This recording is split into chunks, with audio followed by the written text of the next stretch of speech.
A paz, meus amados, sejam bem-vindos a mais um projeto Estudando a Bíblia de Gênesis a Apocalipse.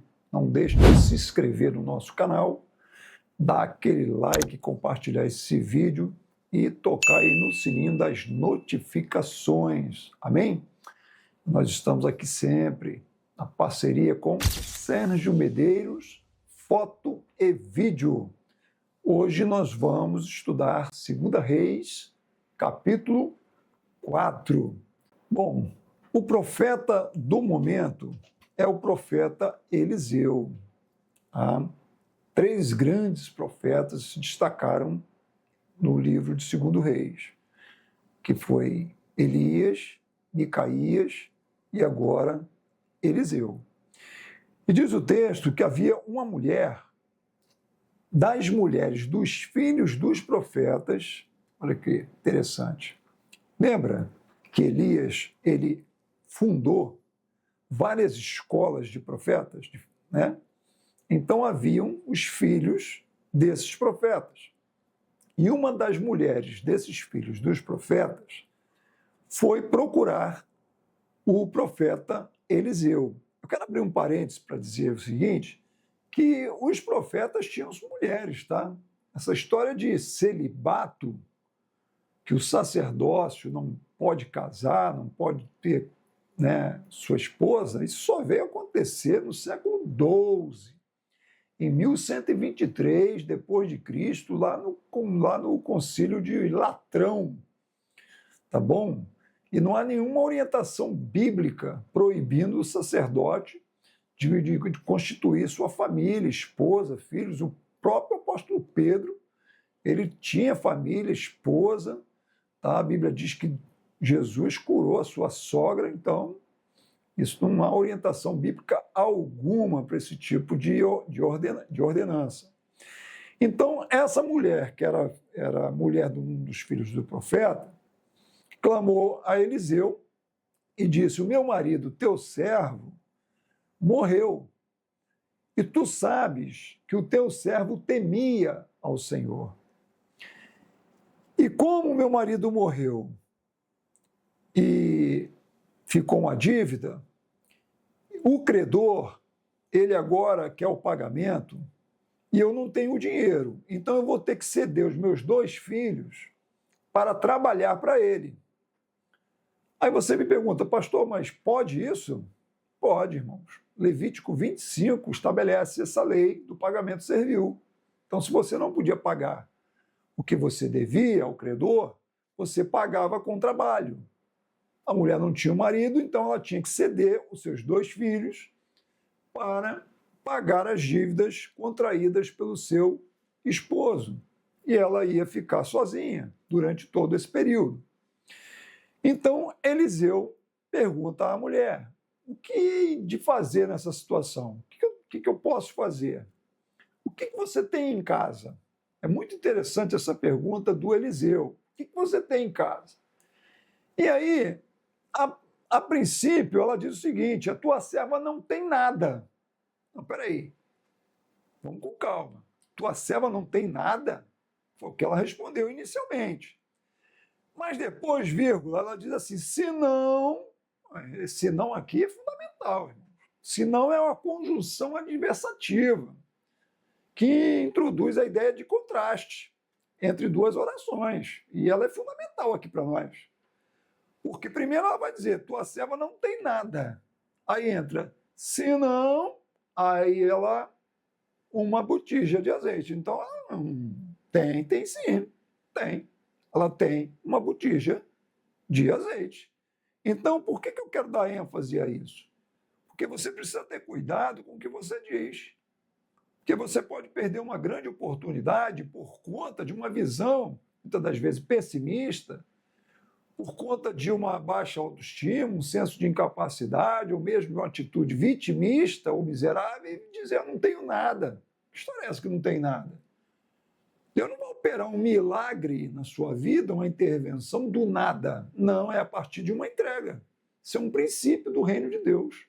Deus vai operar na sua vida a partir de uma entrega. Não importa se aquilo que você tem seja apenas, ok, um pãozinho, um peixinho, tá? Ou a sua fé seja um grãozinho de mostarda, não interessa o tamanho ou o que você tenha, desde que o que você tenha seja entregue.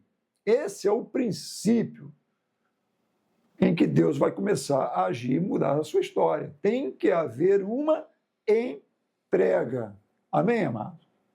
E esse texto também, ele serve para nós, que somos abençoadores, que ajudamos muitas pessoas, para a gente também não cair nessa casca de banana. Com pessoas que querem se colocar, né, como vitimista no nosso caminho, dizendo, né, não tenho nada, não tenho nada. Não, tem sim. Tem sim. E é por isso que o profeta pergunta a ela, o que você tem na sua casa? Porque tem que ter algo para a gente poder apresentar e, a partir daí, Deus vai operar. Você está entendendo esse princípio do reino, meu irmão? Amém? E aí, então, a partir do momento em que ela diz, eu tenho uma botija de azeite, ele vai dizer para ela o seguinte, então você vai fazer o seguinte, você vai pedir emprestada, agora você vai ter que se humilhar, né? Tem que ter humildade de pedir emprestadas vasilhas. Aonde? Aos teus vizinhos. Vai, bate aí nos teus vizinhos, vai para os teus filhos, aí começa a bater aos vizinhos e começa a pedir vasilhas emprestadas. Aos vizinhos? Aos vizinhos. É por isso que eu costumo dizer que o vizinho é o parente mais próximo que nós temos, irmão. Muita gente aí brigando com o vizinho, arrumando confusão com o vizinho. Olha, um dia tu vai precisar do vizinho. Tá?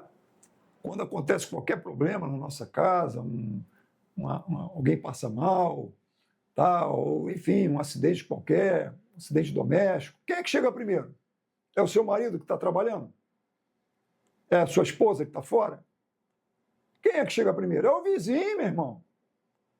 Então trate de se reconciliar com o vizinho, trate de respeitar o vizinho, para de arrumar encrenca com o vizinho por causa de bobagem. E aqui nós aprendemos, ó. Vá aos vizinhos, tá? E peça vasilhas emprestadas. E ele vai dizer o seguinte, e muitas vasilhas, não poucas. Abra a tua mente, porque você já começou dizendo que não tinha nada. Então abre essa mente aí, traga bastante vasilha. Abre a mente. Sai desse vitimismo e abre a mentalidade. Traz bastante vasilha.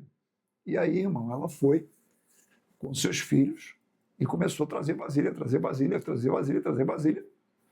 E ele disse, agora fecha a porta sobre ti, sobre teus filhos, que é o problema de vocês, certo? Então fecha a porta aí, tá bom? E pega o azeite que você tinha, da tua botijazinha, e vai derramando um pouquinho em cada vasilha. O azeite que já havia, vai derramando em cada uma dessas vasilhas. E põe à parte. E aí sabe o que aconteceu? O azeite começou a multiplicar. Foi isso que aconteceu. E aí, na multiplicação do azeite, ela foi só derramando, derramando nas vasilhas, nas vasilhas, nas vasilhas.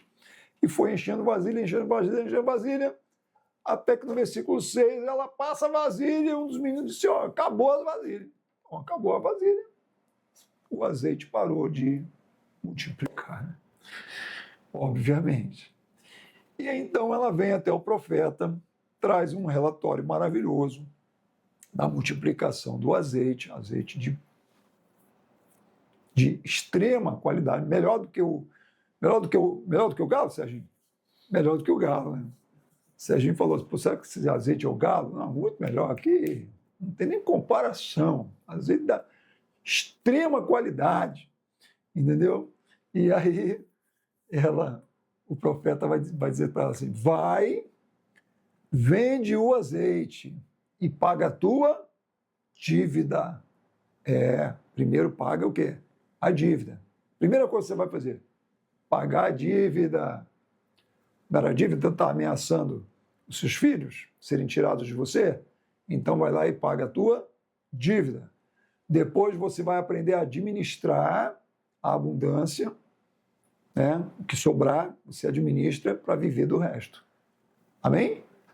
Porque tem gente que não sabe administrar a abundância, se perde na abundância, entendeu? De repente recebe uma herança, recebe um dinheiro inesperado, né? Aí não sabe, irmãos, não sabe administrar, perde rápido, entendeu? De repente foi mandado embora, aí, né?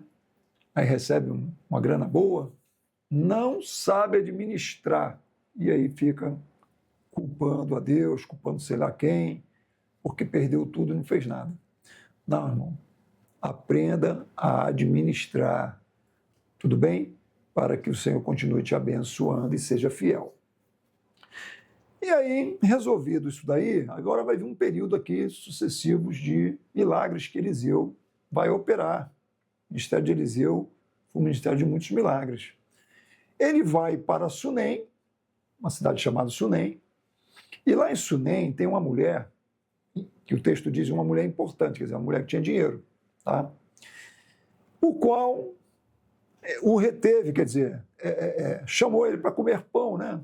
Identificou ele como um profeta, o Eliseu era muito conhecido, e ele, todas as vezes que ele passava por ali, ela o convidava para tomar um cafezinho, né? Comer um pão e etc. Tal.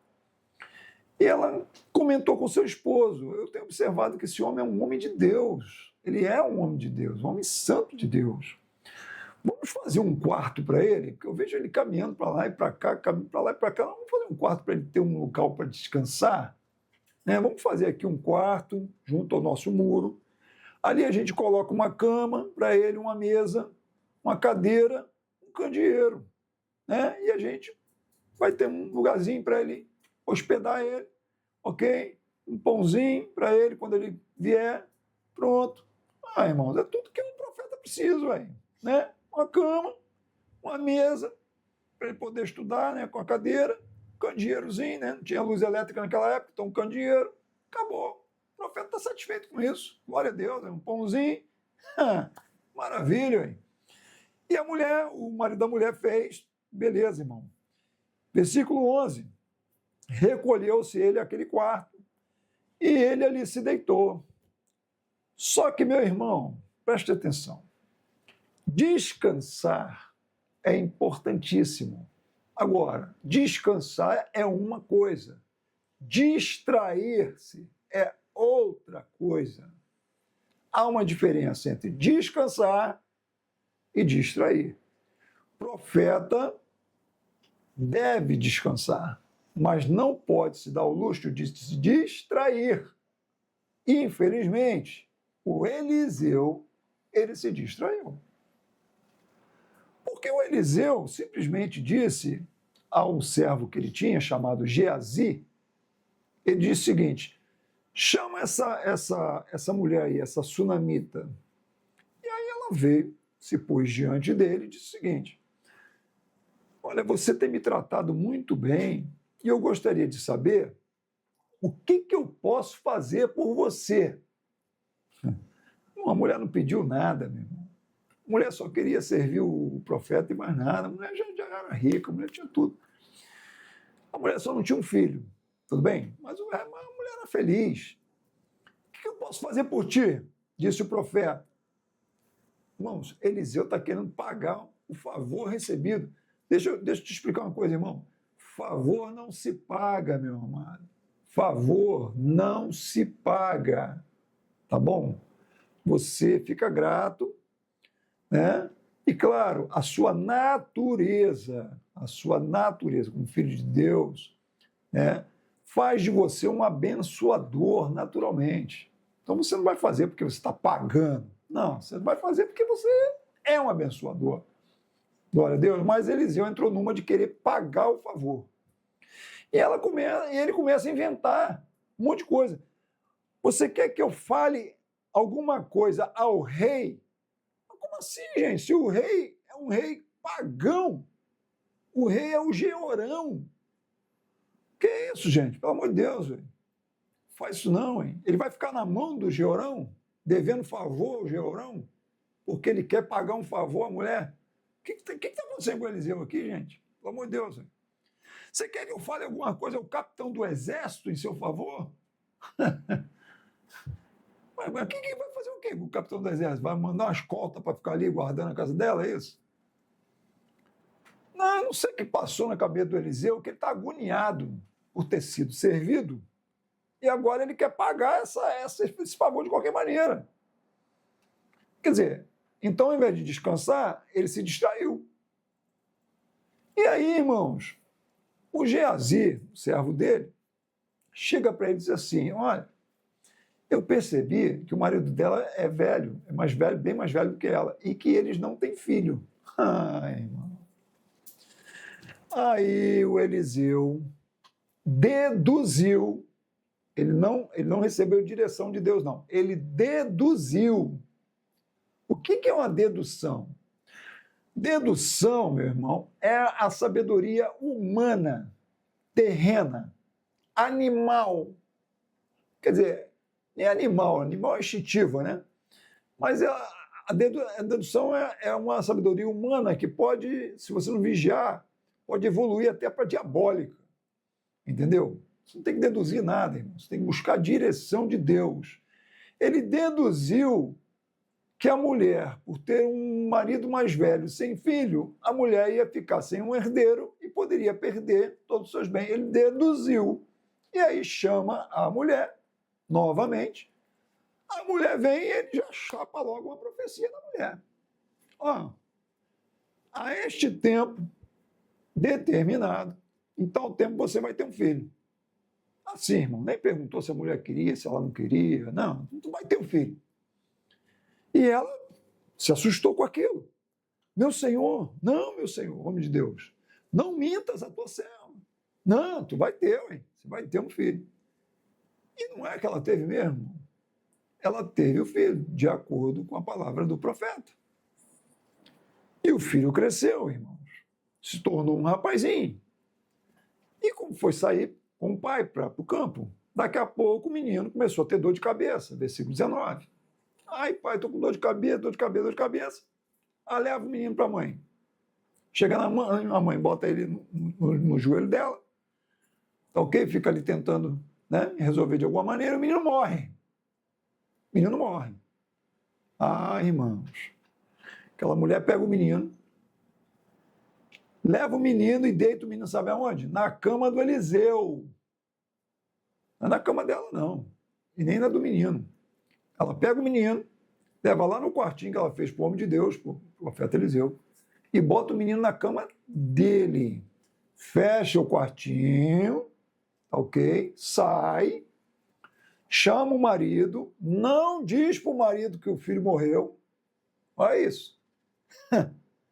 E diz para o marido o seguinte: manda-me um dos seus moços preparar uma jumenta, porque eu vou lá no homem de Deus. Tá?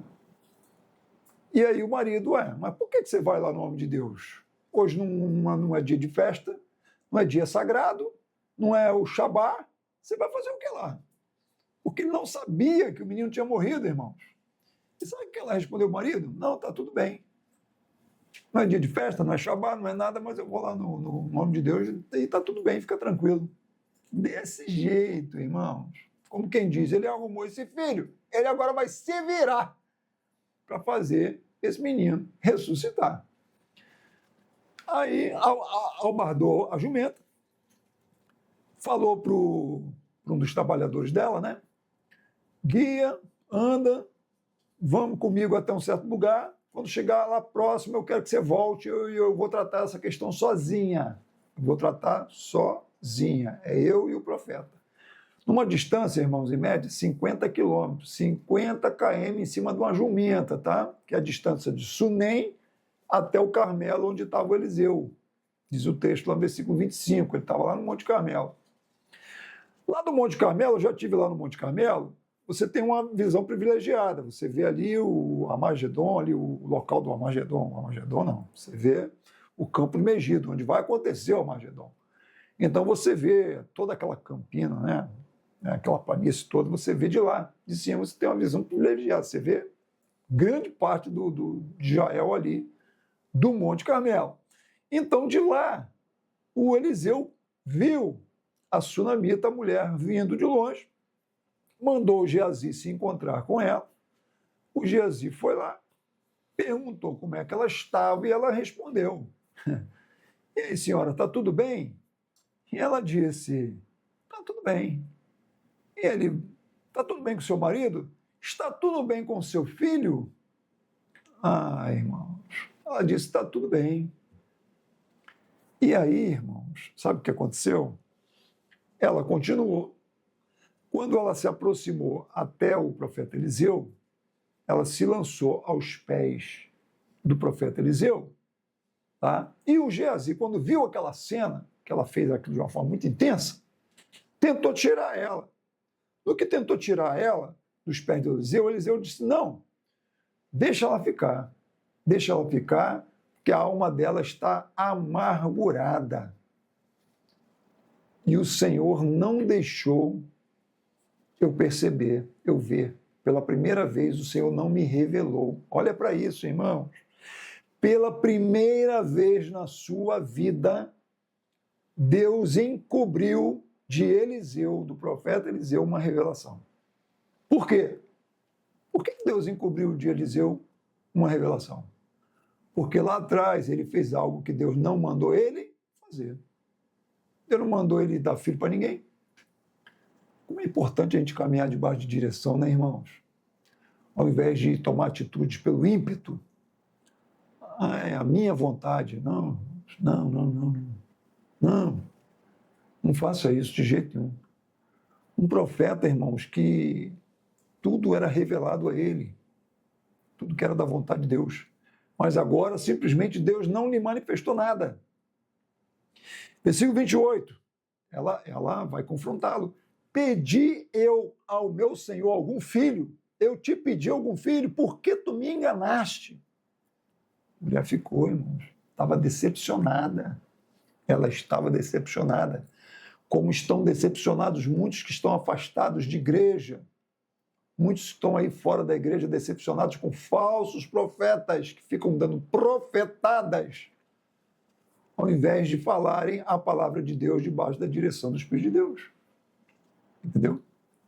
Ah, mas ele profetizou uma vez e aconteceu. Aí vem outra vaidade e agora ele tem que profetizar todo dia, toda semana, toda hora, todo tempo. Vamos lá no profeta que ele tem uma palavra toda hora para mim. Não tem não, irmãos. Não tem não. Tá? De repente Deus usou ele naquele dia, não quer dizer que toda hora ele vai ter uma palavra para você, não. Ele vai ter a palavra na hora que Deus colocar a palavra. Está dando para entender isso? Então, vamos amadurecer. Porque por conta disso tem muita gente aí que está decepcionada. Como esta mulher está decepcionada aqui aos pés de Eliseu. Eu não te pedi filho nenhum, por que você me faz uma tristeza dessa? E aí, olha o que vai acontecer, irmão. Não acabou aqui não, hein? E aí o Eliseu chama o Geazi, o rapaz que trabalhava para ele, se arruma rapidamente, pega o meu cajado, corre, vai lá, tá ok? E coloca o meu cajado no rosto do menino, que ele vai ressuscitar. Quando a mulher ouve aquilo, ela disse assim, não, vive o Senhor, vive a tua alma. Eu não vou te deixar, não tem esse negócio de Geazi, não. Eu vim aqui resolver a parada contigo. Você vai ter que ir lá comigo. A mulher era firme, irmão. Não tem negócio de Geazi, não. O meu papo é contigo. Entendeu? Não foi o Geazi que me prometeu filho. É o Senhor que vai comigo. E aí o Eliseu, irmão, se viu numa situação complicada. E diz o texto que o Eliseu começou a ir na casa da sunamita. Só que o Geazi, claro, ele é um rapaz, é mais jovem, ele corre na frente, tá, com o cajado do Eliseu, passa à frente do Eliseu, passa à frente da sunamita, faz exatamente como o Eliseu o havia mandado, coloca o cajado no rosto do menino, sabe o que acontece? Nada. Mas peraí, gente, nós estamos falando de Eliseu. Nós estamos falando de Eliseu, o homem que recebeu a porção dobrada de Elias. Está dando para entender isso? Não estamos falando de um profetinha, nós estamos falando de Eliseu, que deu um comando e não aconteceu nada. Vai ficar nisso não, irmãos. Você pensa que acabou? Não, o Eliseu vai entrar em parafuso aqui, irmão. Quem manda? Quem manda? Ao invés de descansar, se distrair. Não pode distrair, irmão. Você pode descansar, mas não distraia. Versículo 32. Chegando Eliseu àquela casa, eis que o menino estava morto, sobre a sua cama. A cama dele, do Eliseu, irmão. Imagina quando ele chega ali naquele quartinho dele, que a mulher fez para ele, irmãos, com o maior carinho. E aí, na cama dele, quem está lá? O menino, na cama do Eliseu, onde ele deitado se distraiu, querendo arrumar um jeito de pagar um favor. E deduziu, pedir favor a um rei pagão, pedir favor a um chefe de exército, de um rei pagão, profetizar um filho que a mulher não pediu, que Deus nunca mandou. Ficou deduzindo ali naquela cama, tá? Então, cuidado com as deduções, tá, meu irmão? Então, versículo 33, ele entra no quarto, fecha a porta e fica só ele e o menino. E ele ora ao Senhor. Pronto, agora o menino ressuscitou, ué. Não, ressuscitou não, ué. Mas nem depois da oração? Não, ressuscitou não. Versículo 34, e subiu à cama, ele se deitou, irmão, sobre o menino, pôs a sua boca sobre a boca do menino, como quem diz assim, o meu fôlego de vida vai passar para o menino. Pôs os seus olhos sobre os olhos do menino, as suas mãos sobre as mãos do menino, como quem diz assim, eu vou pedir a Deus para o meu espírito passar para ele. Ué. Entendeu? E se estendeu sobre ele, e a carne do menino começou a aquecer. Aí você vai falar assim, não, agora o menino ressuscitou. Não, irmão, ressuscitou não, hein? Que aperto que Eliseu está passando aqui, irmão. Que aperto que o profeta está passando aqui, irmão. Versículo 35. Depois ele desce da cama e começa a andar naquela casa de uma parte para outra. Irmão, imagina a agonia que ele está ali naquele lugar. Ele sai do quarto, começa a andar na casa, para lá e para cá, para lá e para cá, para lá e para cá, para lá e para cá, agoniado. Versículo 30 está escrito aí na sua Bíblia, e tornou a subir no quarto de novo, se estendeu de novo sobre o menino, fez a mesma coisa, e aí, irmãos, ele aprendeu a lição. A misericórdia de Deus, a graça de Deus veio sobre o Eliseu. É claro que Deus não ia acabar com a voz profética de Jael, que era Eliseu naquele momento. Aquilo ali foi um ensino de Deus, uma disciplina de Deus sobre Eliseu, e o menino espirrou. Tá? Sabe quantas vezes o menino espirrou? 7 vezes. 7 vezes o menino espirrou. Mas por que está escrito aqui que o menino espirrou 7 vezes? Por que essa informação é relevante? Precisava estar escrito na Bíblia que o menino espirrou 7 vezes, irmãos? Não bastava dizer que o menino simplesmente abriu os olhos e ressuscitou? Ué, então, né? Tem relevância. Claro que tem, irmãos. Tudo que está na Bíblia é relevante. Ué. Porque o 7, irmãos, é o agir do Senhor. 7 é a passada de Deus. O número 7 e os seus múltiplos, como 70, 77, 700, aparecem mais de 700 vezes na Bíblia. Número 7, 70, mais de 700 vezes na Bíblia, sem dúvida, um dos números mais carregados de simbolismo divino em toda a Bíblia é o número 7. Entendeu? Porque está ligado à plenitude, à soberania, à perfeição, à aliança divina, à intervenção de Deus. Tanto que a Arca da Aliança, sabe como é que era carregada? Eram 6 passos do homem e no 7º passo tinha que fazer uma oferta ao Senhor, porque o 7º passo é do Senhor. Por isso que são 6 dias de trabalho, o 7º é dedicado ao Senhor. Entendeu? E é por isso que o menino espirrou 7 vezes, para mostrar para Elias que quem comanda é ele, não é o profeta. O profeta é um instrumento de Deus. E aí, finalmente, o menino abriu os olhos. Amém, amado? Coisa maravilhosa, né? E aí ele chama o Geazi e manda o Geazi dar a notícia à mulher. Olha, vai lá, diz a mulher que o filho dela está vivo. E entregou o menino, a sua mãe, ela se prostra aos pés do profeta, inclina a sua cabeça na terra, né, como um gesto de gratidão, né? Toma seu filho e vai. Dali o Eliseu vai para Gilgal. Interessante isso aqui também, muito interessante. Esse capítulo é fantástico, irmão. Isso é que você tem que compartilhar o seu círculo de amizade, porque esse capítulo é extraordinário. Porque o Eliseu, ele sai dali, depois dessa lição, ele vai para onde? Para Gilgal. Mas por que ele vai para Gilgal? Porque Gilgal é o lugar da aliança, irmão. Gilgal é o lugar onde Josué, quando ele sai do deserto, né? Quando ele sai do Egito, atravessa o deserto e entra na Terra Prometida, qual é a primeira cidade que ele entra? Em Gilgal, irmãos.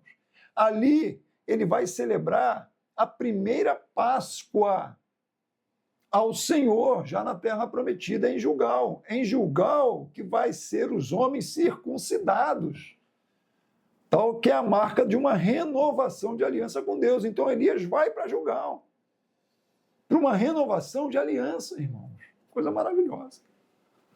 Ok? Então a gente precisa, às vezes, voltar ao lugar da nossa aliança, para a gente renovar a nossa aliança no Senhor. E Elias percebeu que ele precisava disso. Quando ele chega lá em Gilgal, Gilgal está num processo de fome. E tinha lá também uma escola de profetas, e os filhos dos profetas. Está lá todo mundo assentado, sem saber o que fazer, desorientados. E aí ele diz a esses filhos de profeta: põe a panela grande no fogo e vamos fazer um caldo de ervas aí para alimentar esses filhos de profeta.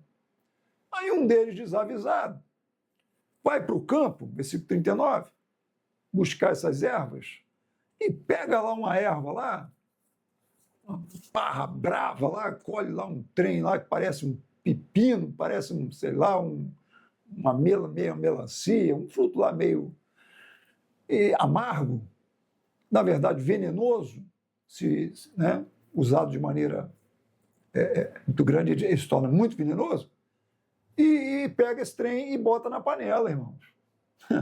É esses profetas profeta de gabinete, entendeu? De ar-condicionado, os profetas que não saem para o campo, sabe nada de campo, foi lá e trouxe veneno e botou dentro da panela, cozinhou aquele trem todo, e quando o pessoal começou a comer, começou todo mundo a passar mal. E começaram a falar: tem morte na panela, tem morte na panela. E aí o Eliseu, versículo 41, diz: tragam farinha, traz farinha, traz farinha. E aí ele joga a farinha na panela, tá ok, como um ato profético. Eu nem sabia que farinha fazia parte, né, de um ingrediente profético, né? Tá aí uma... Eu não vou brincar com meus irmãos nordestinos, porque nossas igrejas, a maioria é lá no Nordeste, Maranhão e Piauí, mas a farinha que resolveu o negócio, irmão. A farinha jogou na panela. Se bem que a farinha aqui não era de mandioca, né? A farinha aqui, na verdade, é aquela farinha de flor de farinha que chamava, que era de trigo, ok? E aí jogaram na panela e saiu aquele amargor, saiu aquele mal que estava fazendo, aquele veneno, ok? E curou, e todo mundo comeu, e todo mundo ficou bem alimentado. E encerrando já o capítulo, aparece um homem que vem de uma região de Efraim chamado Baal-Salisa, e ele vem trazendo para o profeta, como primícias, ele traz, deixa eu ver aqui, 20 pães de cevada e espigas verdes, né, para dar ao profeta. Quando o profeta recebe, ele vê os filhos dos profetas ali em Gilgal, naquela situação, que já comeram mal pra caramba, comeram aquela comida lá amarga, passaram mal, depois comeram a comida, né, desenvenenada, mas, né, enfim, vou dar esses pães para eles. Aí o Geazi, ele vai dizer o seguinte: mas como é que eu vou dar esses pães? São 100 homens. 100 homens, 100, número 100 homens. O que 20 pães vão resolver para 100 homens? E me lembrou o Filipe, né? Lembra do discípulo Filipe, o apóstolo, que fala para Jesus? 2 pães e 5 peixinhos, né? ou 2 peixinhos e 5 pães. Eu sempre modo, é 2 pães e 5 peixinhos. E aí vai servir para quê para essa multidão? Né? Pastor Felipe. Mas é o Geazi que fala para o Eliseu. Para que vai servir esses pães aí para 100 homens? E Eliseu, dá ao povo, rapaz, dá ao povo que eles vão comer e ainda vai sobejar, vai sobrar. E aí, pois, comeram e sobrou conforme a palavra do Senhor. E a gente descobre nesse capítulo que Eliseu foi o primeiro a multiplicar pães, irmãos. A gente pensa que foi Jesus, foi não. Quem o primeiro a multiplicar pães foi Eliseu. Só que Eliseu multiplicou pães para 100 homens, 100, com o fim de matar a fome daqueles homens. Mas Jesus multiplicou pães e peixes. E não foi para 100 homens, foi para mais de 10.000 pessoas, com o propósito não só de alimentar, mas de revelar o reino de Deus. E assim nós encerramos esse capítulo maravilhoso, capítulo 4, 2 Reis, né? E fica aqui a lição que Eliseu aprendeu muito bem, de não deduzir nada, mas caminhar sempre na direção do Senhor. Amém, queridos? Deus te abençoe, fique na paz e até a próxima quinta-feira.